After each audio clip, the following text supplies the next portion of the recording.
खूपच हेल्दी आणि टेस्टी अशा तिळगुळाच्या लाडूची रेसिपी मी इथे शेअर केली आहे. बऱ्याच वेळा काय होते की लाडू खूपच कडक होतात किंवा छान बांधले जात नाही.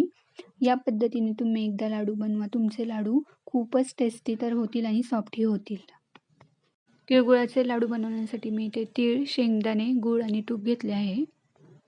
शेंगदाणे ऑप्शनल आहेत, पण शेंगदाणे टाकल्यामुळे लाडूला छान चव येते.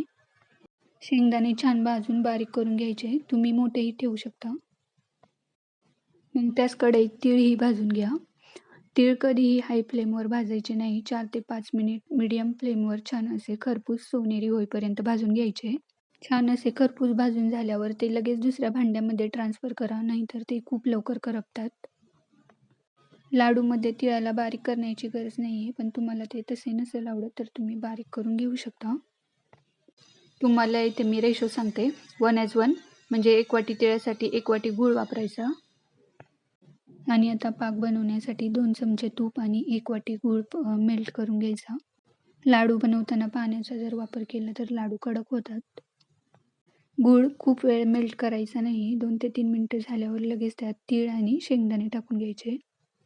लाडू बनवण्याची प्रोसेस थोडी फास्ट करावी लागते, नाहीतर मिश्रण थंड झाल्यावर लाडू जमत नाही. हे लाडू एकदा तुम्ही बनवल्यावर 1 ते 1.5 महिना स्टोअर करून ठेवू शकता. लवकर खराब होत नाही. हे सगळे मिश्रण छान असे एकजीव करून घ्यायचे. तुम्ही पाहू शकता मी छान असे सगळे मिश्रण मिक्स करून घेतले आहे. आता हे मिश्रण मी एका दुसऱ्या प्लेटमध्ये काढून घेतले आहे. हाताला थोडे पाणी लावून लाडू वळायचे, त्यामुळे हाताला जरा कमी चटका लागतो आणि छान असे लाडू वळले जातात.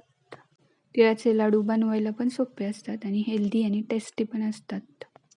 अशा पद्धतीने सगळे लाडू तयार करून घ्या. सीसम सीड इम्युनिटी बूस्टर तर आहेच, या व्यतिरिक्त ते नेहमी आपल्या डाएटमध्ये इन्क्लूड केल्यावर ते अनेक डिसीज आणि इन्फेक्शनला दूर ठेवते. हे आपले खूपच टेस्टी आणि खूपच हेल्दी असे तिळगुळाचे लाडू तयार आहेत. तुमच्या फॅमिली मेंबरसाठी एकदा नक्की ट्राय करा. व्हिडिओ आवडला असेल तर लाईक करा आणि माझ्या चॅनलला सबस्क्राईब करा. थँक्यू.